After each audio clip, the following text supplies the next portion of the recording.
Karim and Ainul family. Dikey robot, жабайы робот, Biz mультфильм көрдік. Сәлем достар. Балалар, бүгін біз қайда келе жатырмыз? Қандай мультик көреміз бүгін? Қандай мультик көруге? Робот? Қандай кино? Аты қандай? Ормандағы робот. Ормандағы робот, Дикий робот. Дикий робот айнам.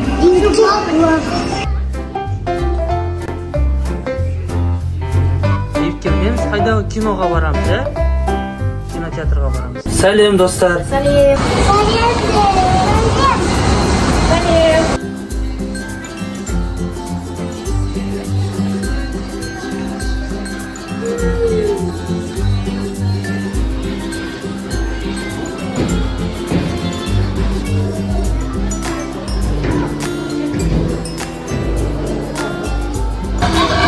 Программа для коммуникации содержит стратегии разрешения конфликтов.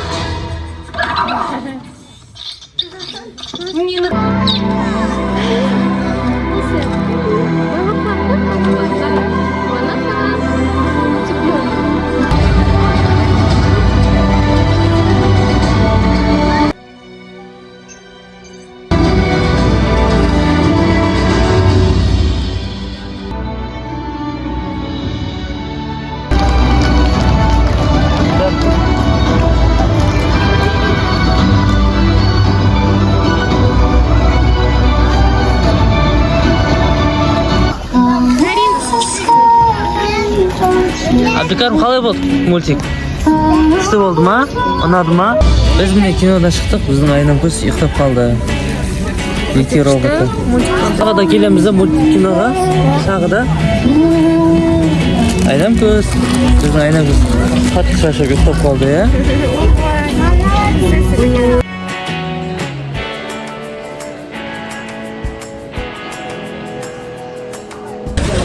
Бүгін бізде кинорум күні, себебі әр жексенбі күні отбасымызбен бірге қызықты кино не болмаса қызықты бір мультик көреміз, болмаса осындай кинотеатрға келіп, сондай бір мағыналы, тәрбиелі бір қызықты кино мультик көруге келдік. Қане, робот, көрсетші ма? Қане, қасына бар. Робот, ұнады ма саған? Мультик? Күшті болды ма мультик? Робот кім? Аннаққа бардық па? Қай жаққа? Кассада билет алдық, мына жаққа бардық, Робот көрсетші, қане робот? Мені робот, мамасы болды ма? Қақадан нау? Я. Saya достал. Қасында. Робот көруге барыңдар. Робот көруге барыңдар. Ұнады ма Айнам саған бүгін? Иә. Күшті болды ма? Ал, құрметті достар, әдеттегідей біз жаңа кинорумда кезекті мультфильмімізге, киномызға шоуымызды бастаймыз. Бүгін бізде Дикий робот, жабайы робот, Біз мультфильм көрдік, Мен көрдік, Анашым көрді, Ағатай көрді, Айнам көз төртеуміз арнайы біздің кинорум. Әр жексенбі сайын біз кино немесе мультфильм көретін боламыз. Және осы көрген мультфильмге осындай баға қоямыз. Және сол көрген дүниемізге кішкентай шағын ғана обзор түсіретін боламыз. Дикий робот мультфильмнің обложкасы көріп тұрсаңыздар, аты айтып тұр, робот, жабайы робот, орманда деп қазақша айтсақ болады. Енді осы мультфильмнің шағын обзор. Енді біз отбасымызбен бардық, мен, анасы, Абдикарым, Айнам көз төртеуміз әрқайсымызға ұнады, бірақ әрқайсымызда әртүрлі көзқарас қалыптасады. Балалар үшін бір қызықты бір мультик болар, анимациялық мультик болады, бір андай жануарлармен бір сөйлесті, орманда жүрді деген сияқты. Ал әрбір жастағы адам үшін алатын мағына, мән мағына толып жатыр бұл мультфильмде. Ал енді біз біз кинорумда осындай біз реакция береміз. Біз бұл мультфильмге 10 деген бағаны қоямыз. Өйткені жан жағынан алған кезде анимация жағынан, сюжет жағынан, сценарий жағынан, режиссура жағынан, барлық жағынан, анимация жағы болсын, барлық жағы болсын, бізге өте қатты ұнады. Біздің отбасымыздың атымыздан 10 деген баға береміз бұл мультфильмге. Мультфильмге қысқаша шоу жасайтын болайық. Обложкада айтып тұр, дикий робот, яғни жабайы робот. Неліктен бұлай қойды деп айтатын болсақ, алдағы дамыған уақыттарда, бұл киноның мультфильм сюжеті бойынша айта кетейін, біздерге алдағы дамыған уақыттарда роботтар біздерге адамдар үшін көмектесетін болады. Яғни қандай да бір тұрмыстық жағдай болсын, үй шаруасы болсын, бала қарауда, тамақ пісіруде, үй жинау болсын, осы роботтар көмектесетін болады. Және де осы белгілі бір роботтарды басқа елді мекенге көшіру керек болады. Елді мекен көмектесуге апара жататын болады. Сол осында бір транспортировка деп айтады ғой, апара жатқан кезде кораблекрушение болады. Яғни теңіз я болмаса мұхитқа роботтар құлап кетеді. Соның арасынан тек қана бір ғана робот аман қалады. Осы обложка деген робот аты Роуз деп аталады. Роуз деген өзі де атайып тұр. Негізі онда Роза деген сияқты ғой. Осы Роуз деген ат әйел адамға қойылады негізі. Осы робот әйел адамға арналған бейімделген робот десек те болады. Осы Роуз деген робот осы табиғи апаттан аман қалады. Ол неге орманға келеді, орманда көп деген жануарлармен, жыртқыш жануарлармен, сүтқоректі жануарлармен, әртүрлі жануарлармен тікелей қарым-қатынас жасайтын болады. Бастапқы уақытта Роуз үшін өте қиын болады. Жаңа бір ортаға, жыртқыш ортаға бейімделу үшін. Өйткені бұл роботтың өзінің функционалдық міндеті бар ғой, функционалдық міндеті ол тек задание орындау. Мысалы бір адамның тапсырма береді, соны орындау керек болады. Бұл жыртқыш ортаға келді, ол не істерін білмейді, ол олардың тілдерін білмейді. Осының роботтың өзінің төбеде сигналы бар, бүкіл барлығын зерттейді, бүкіл жануарларды зерттейді, олар немен қоректенеді, олардың жаңа жүріс-тұрысы қалай, бүкіл жануарлардың барлық елді сол островтың жануарлардың барлығын зерттейтін болады. Алдымен олардың тілдерін меңгеріп алады, алдымен олармен тікелей қарым-қатынас жасау үшін және олардың задание жаңа тапсырмасын орындау үшін. Негізі әрбір робот болсын өзіне міндетелген функционалдық міндеттерді ғана орындау керек. Кез келген мысалға алдында компьютер тұр, ноутбук тұр, ноутбук өзінің міндеттерін функционалды орындайды. Мысалы Microsoft Word бар, интернетке кіреді, жазуға болады деген сияқты. Ал бұл роботта негізгі киноның сюжеті бойынша бастапқыда өзінің функционалдық міндетін орындайды, кейін бұда ақау болады да, ол өзінің жаңағы функционалдық міндеттері өзгере бастайды. Күндердің бір күнінде біздің Роуз деген роботымыз бір жұмыртқа тауып алады, яғни құстың жұмыртқасы, яғни қаз бар ғой, үйрек, қаз деген сияқты, сондай қаздың жұмыртқасын тауып алады. Сол жұмыртқаны енді ашқан кезде біз мультик болсын, кез келген неде де Том и Джерриде көреміз ғой, жұмыртқа ашылған кезде ішіндегі балапан кім бірінші кімді көрсе, соны анашым, яғни мама деп айтады.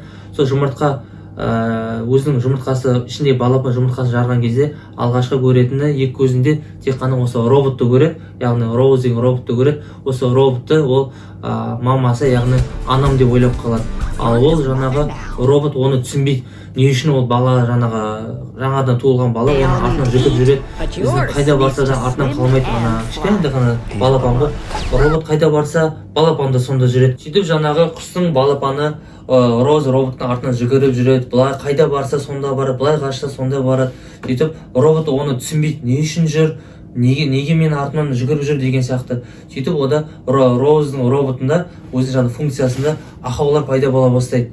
Яғни оның жаңағы өзіне міндетелген міндеттері бар ғой, жаймен өзгере бастайды. Ода балапанға деген бір сезімдер пайда бола бастайды. Жаймен деп оны баланы қарау керек, оған жаймен де балаға тамақ беру керек сияқты, оны жаңағы қамқор жасау, оған жаңағы қамқорлық жасау керек деген сияқты.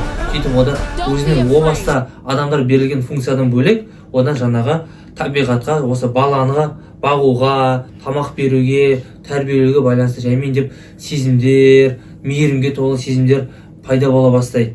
Сөйтіп біздің кішкентай ғана болған балапанымыз ол өседі, одан тағы да ол жаңағы жүгіру керек болады. Яғни қаз деген білеміз, ол суда жүзу керек. Одан кейін ол жылы жаққа әр жыл сайын қыс болған кезде көктем жаққа ұшып кетеді олар. Әр неге жерлерге кетеді, басқа мемлекеттерге де ұшып кетеді. Енді соған бейімделу керек қой. Осы Роуз деген роботым соған да бейімделеді. Ол үшін уайымдайды, ол қалай жүзеді, жүзуді үйретеді, ұшуды үйретеді, барлығын үйретіп жүреді. Иә, үйретіп жүреді, робот көп бізде. Роз барлығына қамқорлық жасап, үйретіп, сөйтіп жүріп, ода сезімі бір ана деп айтамыз ғой біз. Аналық сезім пайда бола бастайды. Жәймен деп жүрегі тек қана мейірімге толы, өзінің жаңа роботтың функциясынан бөлек кәдімгі ана болып кетеді ғой. Бұл фильмді біз ана туралы мультфильм деп айтсақ болады негізі. Иә? Робот мама болып кетеді, айнам көзе. Қазыға, құсқа тамақ береді, қояндарға тамақ береді, көмектеседі, суда жүзуді үйретеді.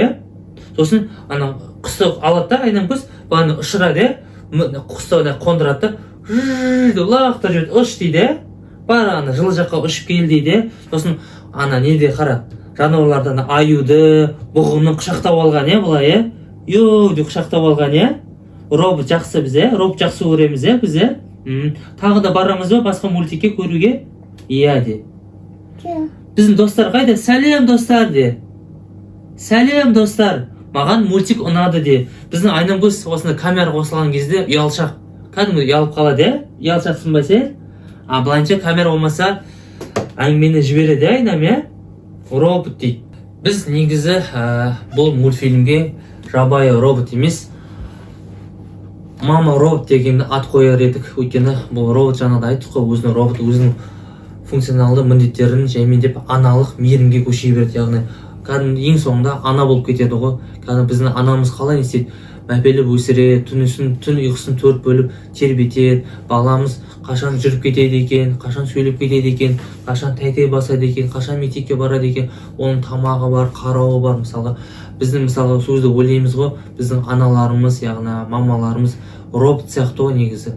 Шаршамайды, ауырса да әйтеуір ұйықтамайды, әйтеуір дәрісін береді, әйтеуір балам үшін, балаларым үшін, немерем үшін деп шырылдап жүреді. Мысалға сіздер қарапайым мына скульптураны көрсетейін, көрініп тұр ма сіздерге?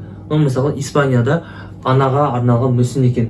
Көріп тұрғансыздай, аналарымыз түн ұйқысын 4 бөліп, осы мысалы кір жуғыш машина бар, үй жинайды, барлығын былай көрсеткен. Дәл осы кинода да, осы мультфильмде де Роуз деген роботымыз дәл осындай күйді басынан кешеді. Ана сияқты тамақ береді, шырылдайды, уайымдайды, оған біреу тиіседі ме екен, ол анда барған қалай жүзеді екен. Мысалы ол құс батып кетеді, достарымен қалай кездеседі, оның мысалға басқа ортадағы қаздар, басқа құстар ол басында қабылдамайтын болады, оны кекетеді. Сен әлсізсің, әлжуазсың, сенің жаңағым өзінің ата-анаң жоқ, сені бір жабайы бір робот сені бағып жүр деген сияқты оны кекетеді.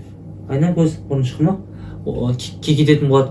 Бірақ соған қарамастан Роуз деген робот мамамыз ол барлығына төзім беріп, бәріне көмектесіп, бәріне жәрдемдесіп, сөйтіп ол баршаның махаббатына, ілтипатына алатын болады. Осы мультфильміміздің соңғы сюжетіне келетін болсақ, яғни осы Роуз роботты шығарған, ойлап тапқан адамдар осы роботтың орналасқан жерін местоположение деп айтамыз, сол арқылы тауып алатын болады.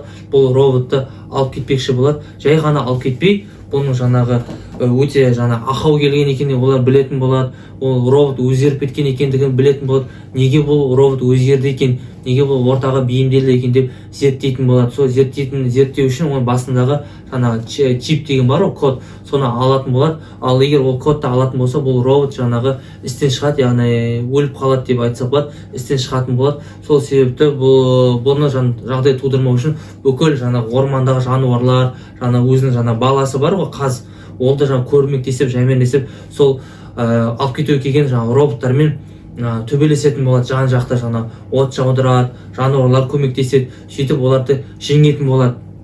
Жеңгенмен бәрі ол Роуз деген робот бір шешімге келеді. Бірақ ол Роуз айтады, қалай да болса да бұл мені шығарған адамдар, роботтар мені алып кетуге келетін болады. Бірақ осы сіздерге бір қауіп төнбес үшін мен өзім еркіндікке кетіп, өзім барып берілейін деп айтады. Өзі сөйтіп ол сонда шешімге келеді.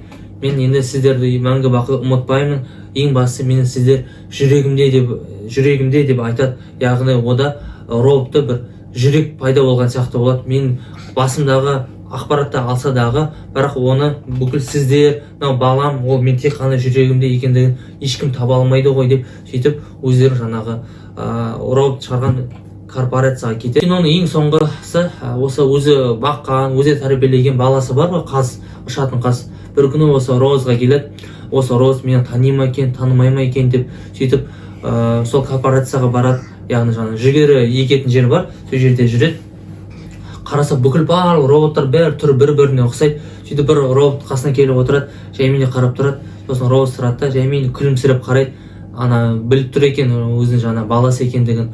Яғни жаңағы Роз өзінде аналық қасиетін, яғни жаңағы қанша мейірмен төгілген жиналған қасиетін жоғалтпағанын аңғарып, қаз баласы мәз болады. Ал енді достар, бұл мультфильмге біздің кішкентай шағын ғана шолуымыз болсын. Ал енді біз осы мультфильмді сіздерге көруге кеңес береміз. Тек қана жалғыз өзіңіз емес, отбасыңызбен, достарыңызбен отбасылық бір жақсы атмосферада, көңіл күйде көруге кеңес береміз.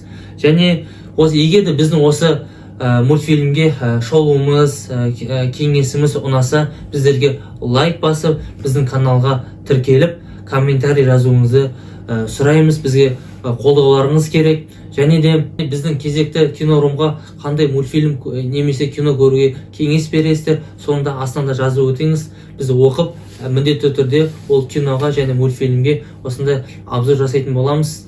Айнамкөз, саған ұнады ма? Енді біздің оқырмандарымызға сау бол деп айтайық кел. Сау болыңыздар де. Әне, камераға қара. Сау болыңыздар де. Де. Айтпайсың ба? Қоштасқың келмейді ма? Көрдіңіздер ма? Біздің Айнамкөз оқырмандарын қимай жатыр. Айтпайсың ба? Онда мен айтайын, келесіде кездескенше сау болыңыздар. Рахмет.